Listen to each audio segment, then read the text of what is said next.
In 2018, I had the opportunity to work on the movie Annabelle Comes Home.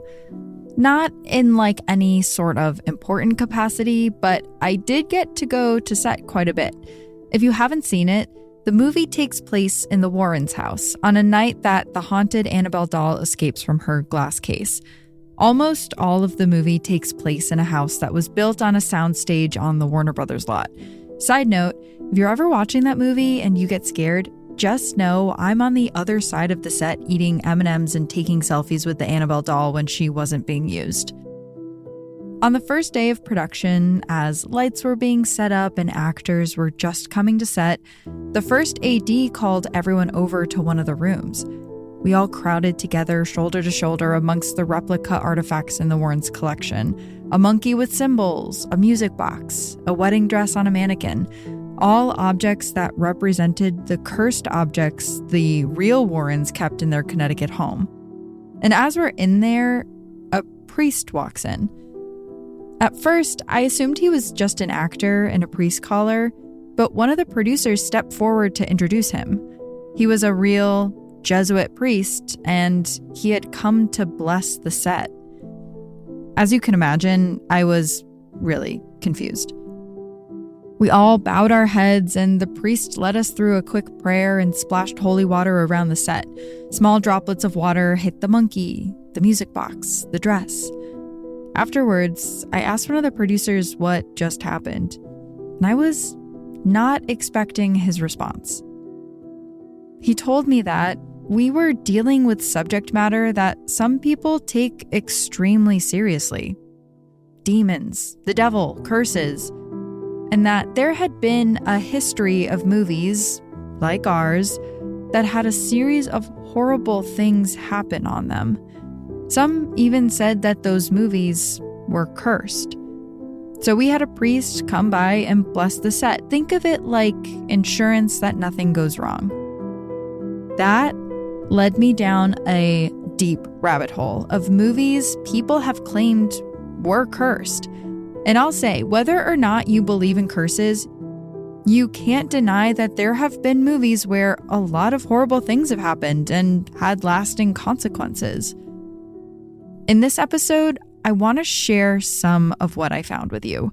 I want to start with The Wizard of Oz, which, though not demonic, is a movie that many people point to as being cursed.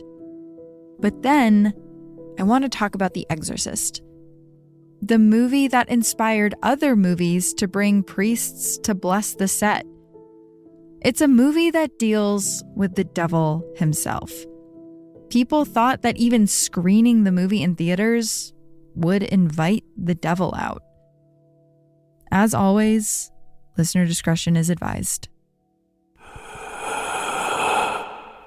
It's that feeling when the energy in the room shifts, when the air gets sucked out of a moment and everything starts to feel wrong. It's the instinct between fight or flight. When your brain is trying to make sense of what it's seeing, it's when your heart starts pounding. Welcome to Heart Starts Pounding, a podcast of horrors, hauntings, and mysteries. I'm your host, Kaylin Moore. This is a podcast for people who love to follow their dark curiosity wherever it leads them. If you'd like to dive deeper into the community, you can head over to Patreon for some bonus content, like more information on the Joan Risch disappearance and fun extras like book giveaways. You can also follow the show on Instagram and TikTok at Heart Starts Pounding. I was just checking out the dark and spooky history of Marfa, Texas, like the hotel James Dean stayed at while filming his last ever movie, Giant, and I documented some of that on the show's socials. Okay, there's a lot to cover today, so let's get into it. I remember the first time I watched The Wizard of Oz as a kid. There's just something about it where, even though it was released in 1939, it's timeless. It's the story of a girl who's fed up with the frustrations of home and goes on a great Technicolor adventure with creatures that don't exist in our world. She takes down the two main villains, though one accidentally, learns the wizard is a sham, and none of this jades her. She keeps her sense of wonder the entire time, and in the end, she learns that there really was no place like home. It's a story that every age can relate to. And as a kid, I was so entranced by the world, the wonder of the film. But it wasn't long until I started hearing about the darkness that lurks within the movie, mostly from the actual production of it. First, it was at sleepovers. You know, there's a munchkin who hung himself in the original version. My friends, always the ones with older siblings, would tell me. No matter how many times I watched the film, though, I could never see it. Maybe it was just an older copy where that scene accidentally slipped in, somehow visible to second graders, but not to the director who spent hundreds of hours rewatching the film. I want to look at what's fact and what's fiction when it comes to The Wizard of Oz. A movie people have claimed is the most cursed movie of all time because of the sheer number of incidents that occurred while making the film. And I also want to look at the long-term effects of them. So the costumes are one of the best parts of The Wizard of Oz, but they also proved to be the most accident-prone. Nearly everyone in the main cast, save Dorothy, is in a costume that covers their arms and legs. The Lion and Scarecrow are covered in padding and thick cloth, and the Tin Man has an almost full-body coat of armor on. The costumes look fun and almost makeshift in the movie. But it takes on a new meaning when you learn that the temperature on set would get up to 100 degrees Fahrenheit, or 38 Celsius, during shooting. The set was so big that the director, Victor Fleming, had crew gather as many unused lights in Hollywood as they could to light it. This led to temperatures on set becoming overwhelming. Some crew members would pass out and be carried off set. It got so bad that they had a fire marshal nearby at all times to monitor the temperature so the background didn't catch fire. Occasionally, when the fire marshal ruled that it was about to go up in flames, they were ordered to turn off all the lights and open up the doors to the soundstage they were filming on. The actors would sprint outside to gasp for air and dry their sweat. Burt Lahr, the actor who played the lion, would try to take his suit off in between shots to cool down, and other actors remembered seeing that all of his clothes underneath would be completely soaked in sweat. Burt's makeup man once remarked that Burt would come to set and look himself in the mirror for 10 or 15 minutes before he would sit in his makeup chair, just trying to pump himself up for the process he hated so much. Putting on his costume took almost 2 hours every day and left only his cheeks and eyes exposed. Every other square inch of his body was covered by costume or prosthetics. Once the prosthetics were on his face, he could only consume food and drink through a straw. So on top of enduring sweltering heat all day, his lunch was usually a hot, blended soup. But the lion costume wasn't the only thing that caused trouble on the set. You may have heard about what happened to the original Tin Man, Buddy Ebsen.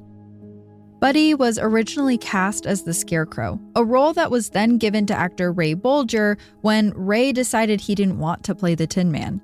So, Buddy was recast as the Tin Man. The role required the actor to wear a tin suit, with any remaining skin being painted silver. To achieve this coloration, production would paint Buddy's skin white and then dust the white paint with powdered aluminum. At first, it seemed like this was achieving the desired look with no consequences. But then, on set, Buddy's hands and feet started cramping. Soon, his arms and legs were cramping so badly, he was having trouble standing up. Eventually, he felt like he couldn't breathe and was rushed to the hospital with pneumonia. The doctor told him that his lungs were coated in the aluminum particle dust that he had been breathing in while they painted him. His lungs were permanently scarred, and for the rest of his life, he would suffer from bouts of bronchitis. So, I guess you could say that the curse of the movie followed him later in life. Buddy was replaced by actor Jack Haley, and now the aluminum particles were first blended into the white paint and then painted onto his body. Jack confessed later that he too had trouble breathing as the Tin Man, but he wasn't suffering from the same cramping as Buddy, so he had to just continue on. The ability to carry on throughout production seems to be a theme, though there were some people who probably should have been stopped. One day, an actor playing one of the Munchkins, Charles Kelly, brought 2 loaded guns to set. According to him, he felt that the actor playing the mayor of Munchkinland, Charlie Becker, was eyeing his wife and he wanted to tell him to back off. Charles Kelly was disarmed by production and told not to bring guns to work anymore, but he was allowed to keep working. As for his wife and the mayor, he was right. The two eventually got married. Margaret Hamilton, the woman who played the Wicked Witch of the West, seemed to be particularly cursed during film's production. But Margaret almost wasn't the witch.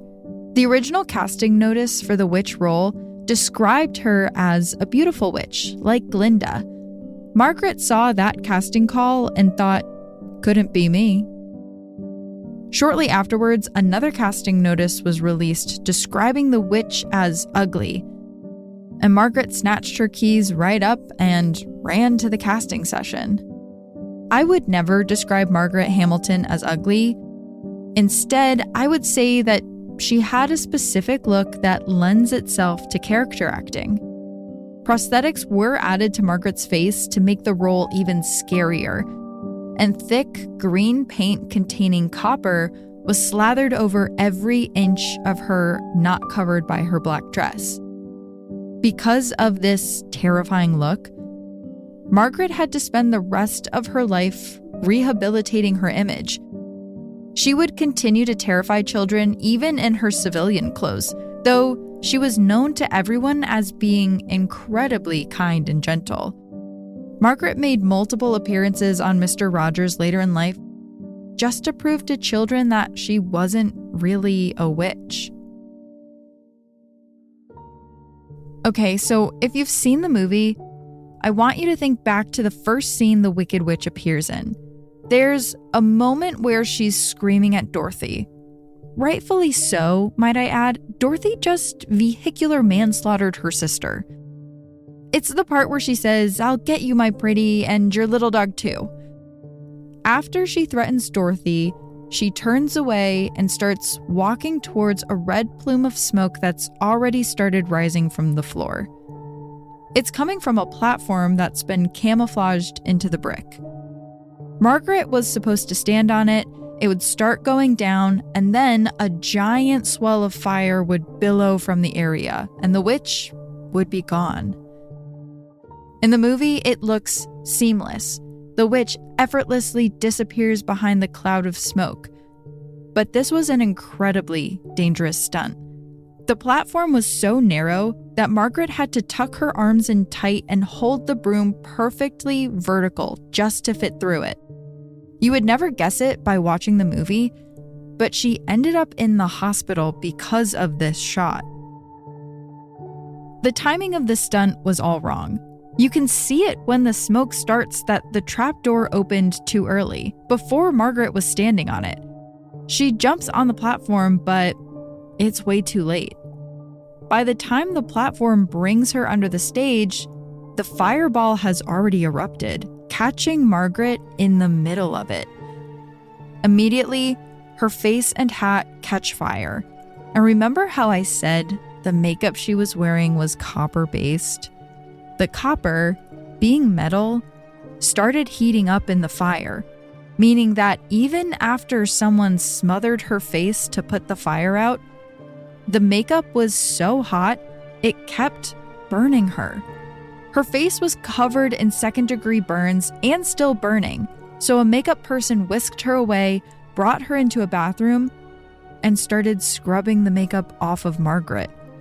To be sure that it was removed from every single pore and that they weren't going to infect the burns, the makeup team used rubbing alcohol to remove it. Other cast members remembered hearing her screams as the makeup was scrubbed vigorously from her face. Margaret was whisked away to the hospital so her burns could be treated. That night, when she came home, she told her son's nanny to tell him that she had a new costume she was trying out, a mummy costume, and he shouldn't be afraid when he sees mommy. Her son remembered coming into her room and seeing her bandaged all over her body, only 2 slits for eyes letting him know she was in there. He could tell something was wrong, but Margaret didn't want to upset him. After a few weeks of rehabilitating, she was feeling much better and she returned to set. That first day back, the director told her that she was going to film the scene where she writes a message in the sky using her broomstick. To do this, she would have to sit on the broomstick while a small gasoline engine was started next to her legs, which would emit the black smoke. "Absolutely not," Margaret shouted. She was not about to try her luck after what she just went through. Instead, her stunt double agreed to sit on the broomstick for the shot. Sound started rolling, the director called action, and in the first take, the small gasoline engine exploded into 1,000 small metal shards, sending the stunt double straight to the hospital. The history of The Wizard of Oz is dark, but is it cursed? Was it some supernatural force that made the fake snow out of asbestos? Or was it just a lack of understanding? Sure, some people still swear there's a ghostly image of a hanged actor in the back of a scene. If you're not familiar, there's a scene in the movie where Dorothy, the lion, the Tin Man, and the Scarecrow all link arms and skip away through the forest. As they turn around to skip off, in the back left of the set, you can see a blur of motion moving back and forth. Don't look it up on YouTube. The first video that pops up is doctored footage that makes it look undeniably like a person swinging back and forth. If you look up any recent copy of the film, you can see the motion is a big exotic bird the movie rented from the LA Zoo. But some people say if you buy an original copy of the movie, you can still see the corpse swinging in the background. It's an actor who played one of the Munchkins, the rumor goes. Those actors were paid pennies compared to the main cast, barely a livable wage. That part is true. Did it drive one of them far enough to end their life on set, though? Not likely. The reason it looks like a bird now is that in the 1980s, a remastered version of the film was released, and the improved quality revealed that it was a bird in the background, not an actor. But it does make a good sleepover story. Then there was the legacy of Judy Garland, the bright-eyed brunette Dorothy, the girl next door who grew up to struggle with addiction. She fought her demons with the arsenal she was trained to use from a young age, and historians have noted that these addiction struggles may have started on the set of The Wizard of Oz. Judy was just 15 when she was cast, and her body started rapidly changing once production started. The studio did everything they could to maintain her girlish figure. They strapped down her chest with binders. They fed her a myriad of pills to keep her weight down.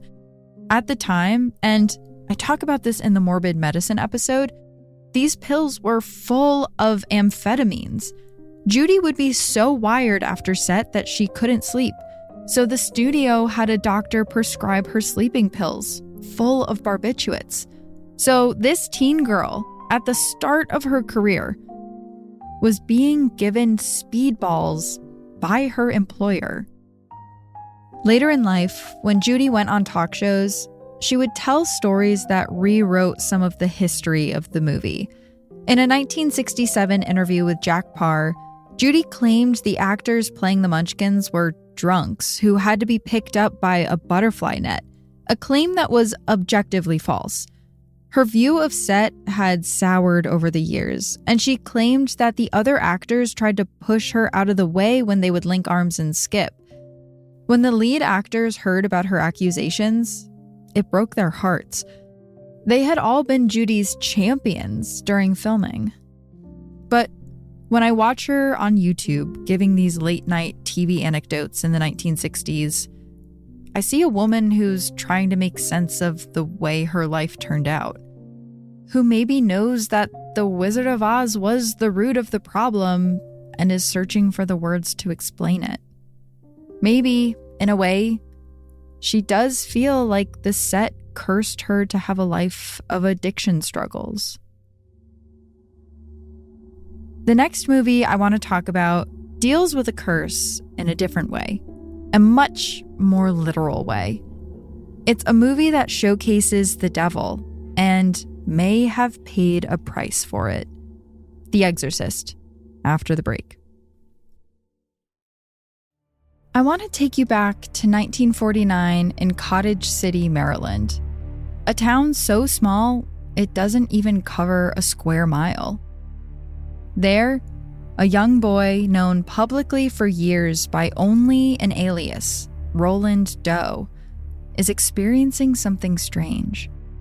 For the last month or so, there seems to be an evil following him around. It started small, knocking around his room at night, the feeling that someone was circling his bed. But lately, when Roland lays down to sleep, his bed will move across the room. He knows Latin even though he's never studied it. It feels like someone is inside of him, taking over his body. His parents are worried, but they don't know what to do. This feels beyond their control, so they call a priest.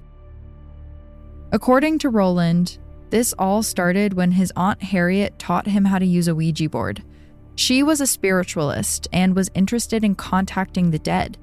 Initially, she told him it was a game. They would play with it at night just to see what it would spell out, as if it were a crossword. But Harriet started telling Roland about other ways that spirits could communicate with him, like tapping.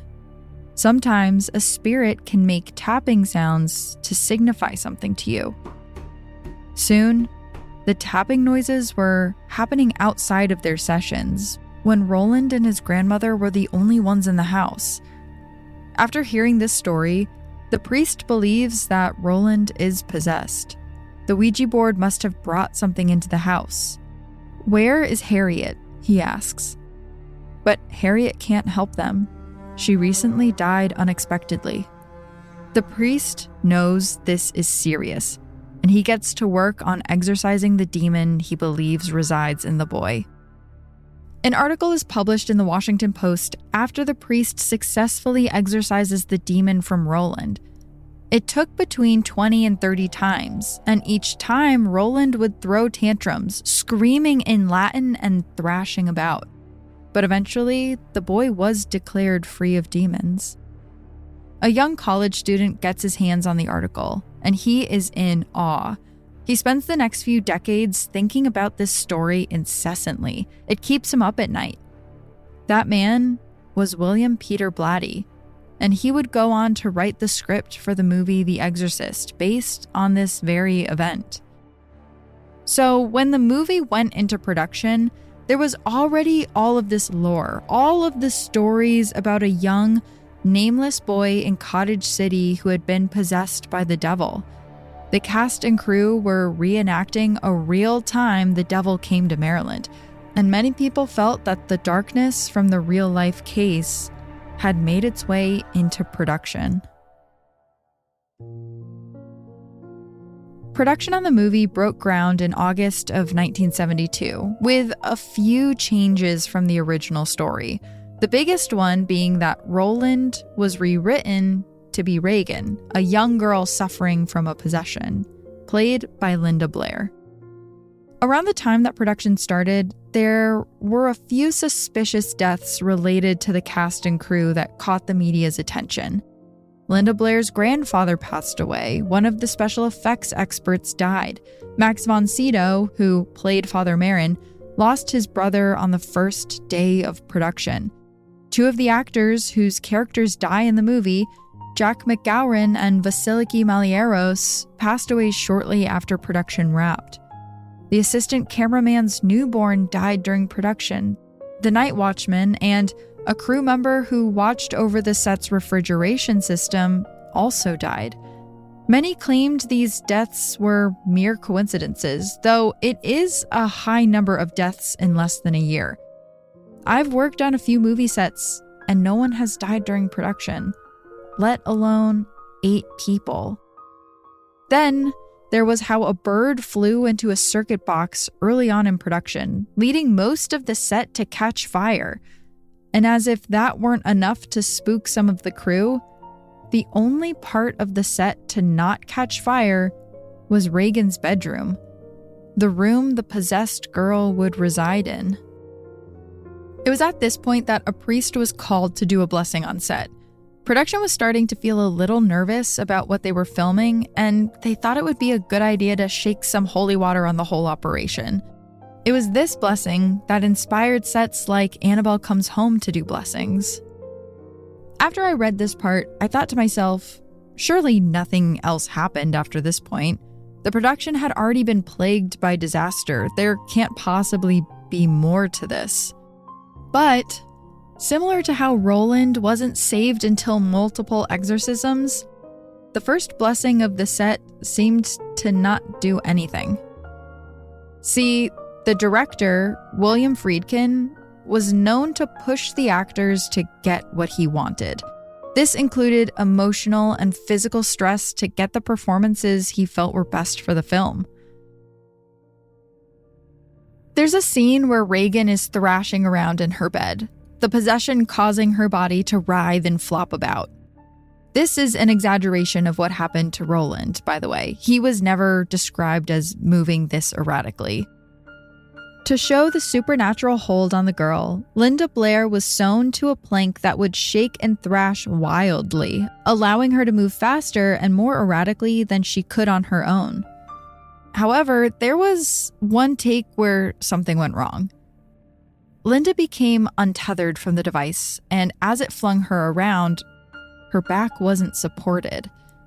In the scene, Linda is being whipped back and forth by the device. A device, mind you, which was being operated by adults and may not have been calibrated correctly for a child. You can hear her screaming as she's being thrown about, and according to Linda, everyone thought she was, quote, acting up a storm. It wasn't until they called cut and her screams continued that they realized her back had been fractured by the device. That was the take they used in the film. Ellen Burstyn, who played Regan's mother, also suffered injuries during production. In one scene, she's thrown backwards. To achieve this, she was tied to a rope that was controlled by a stunt coordinator. He would tug the rope gently to pull her backwards. For one take, William Friedkin pulled the coordinator aside and told him to really go for it. After he called action, the stunt coordinator pulled Ellen back harder than he had on any other take, causing her to fall backwards and hit her head on the wall behind her. This also is the take that was used in the film. These are some of the events that are brought up when talking about how cursed the movie is. But was it a result of the devil's intervention? Or was it strictly human? The deaths and the fire feel out of our control, but the actors' injuries feel completely preventable. Regardless, all of this was used as marketing fuel to show that the movie actually was cursed. And when the movie came out, audiences would faint and throw up during it, some unable to make it more than 10 minutes in. It seemed like the cursed element of the film was pushing audiences to the theater. Some religious zealots said that even showing the movie would invite the devil into the theater. But that just made people want to go more. They wanted to be able to tell their friends that they made it all the way through the movie. The Catholic Church, however, signed off on the film because they thought it was a good representation of the evil that exists in our world. Perhaps they also saw this as good marketing for them, like, look at what the power of the Lord can save you from. There was one thing that wasn't brought up at the time as proof of the curse, and that's because no one realized it until years after the film. But there is a murderer in the movie. There's a scene where Reagan's mother takes her to a hospital to have some brain scans done, hoping that they'll get some answers. In the scene, 2 X-ray technicians attend to Reagan. And these are real X-ray technicians, not actors. When William Friedkin was casting the film, he really did go to Tisch Hospital in New York to find a real hospital and real staff to use in the film. One of those men is Paul Bateson. He's soft-spoken and gentle in the film. He even makes a small joke to Reagan to make sure she's comfortable. But on September 22nd, 1977, reporter Arthur Bell gets a call from a stranger. He sounds soft-spoken and gentle on the phone. And though Bell didn't know it at the time, it's Paul Bateson. "I killed Addison," the voice on the other end says. Arthur had been looking into the death of Addison Verrill, a film reporter for Variety. Addison had recently been added to a long list of unsolved murders of gay men in Greenwich Village. He was found dead in his apartment on the morning of September 14th, 1977. "Who is this?" Arthur inquired. "I can't tell you. I'm gay and I needed money and I'm an alcoholic, but I'm no psychopath." The caller went on to confess that he had met Addison at a gay bar earlier in the evening and went back with him to his apartment. But he felt like Addison didn't like him enough. He was looking for a long-term partner and Addison clearly wasn't. So around 8 a.m. the next morning, after a night of drinking and doing various drugs, he hit Addison over the head with a frying pan and stuck a knife in his chest. But the caller said some things that piqued Bell's interest. He said things like, "I'd like to atone, but I don't want to give myself up. I wouldn't be able to practice again. I'd lose my license." So Bell got the feeling that whoever was calling him worked in medicine. The police were quickly able to connect the phone call to Bateson, and he was arrested and sentenced to 24 years in prison. You may see on the internet people claiming that he was a serial killer, but every legitimate source I read said that he only committed this one. Later in his life, however, William Friedkin visited him in prison, and he told Friedkin that there was another body, someone he dismembered and put into trash bags. That person, though, was never found, and no other murders were tied to Bateson. His whereabouts are now currently unknown, but an obituary for him has not been posted, meaning he's possibly still out there. So, does any of this mean that the set of The Exorcist was cursed? What do you believe? Was the movie really cursed, or was it a series of unlucky coincidences that led people to believe that? To answer that, maybe we look at the case that inspired the movie. The real identity of Roland Doe was recently revealed after he passed away in 2020. His name was Ronald Edwin Hunkler, and he never identified himself after the event for fear that he would never be left in peace if people knew who he was. But Ronald's story is a happy one. He went on to live an incredibly successful, well-adjusted life after the exorcism. He grew up to be a NASA engineer, working on the Apollo space missions of the 1960s. He died just before his 86th birthday in Maryland, close to where the devil visited him last. So whether it is the devil or just a dark history, I think of these stories often. I personally think curses can mean a few different things. For some, a curse means being followed by a dark energy set on destroying you. But I would argue that it doesn't have to be supernatural. A modern interpretation may say that, yes, the Wizard of Oz set was cursed because it precipitated a dark cloud above Judy Garland that followed her throughout her whole life. Or, yes, the Exorcist movie was cursed because of the lasting effects that were born on set. Or, I don't know, maybe it is something ancient that's really been here before all of us, lurking in the earth and waiting to rear its ugly head if we make the wrong move. Regardless, I would rather have the priest on set just in case. This has been Heart Starts Pounding, written and produced by me, Kaylin Moore. Sound design and mix by Peachtree Sound. Shout out to our new patrons who will be thanked in the monthly newsletter, which you can sign up for on our website. Special thanks to Travis Dunlap, Grayson Jernigan, the team at WME, and Ben Jaffe. Have a heart-pounding story or a case request?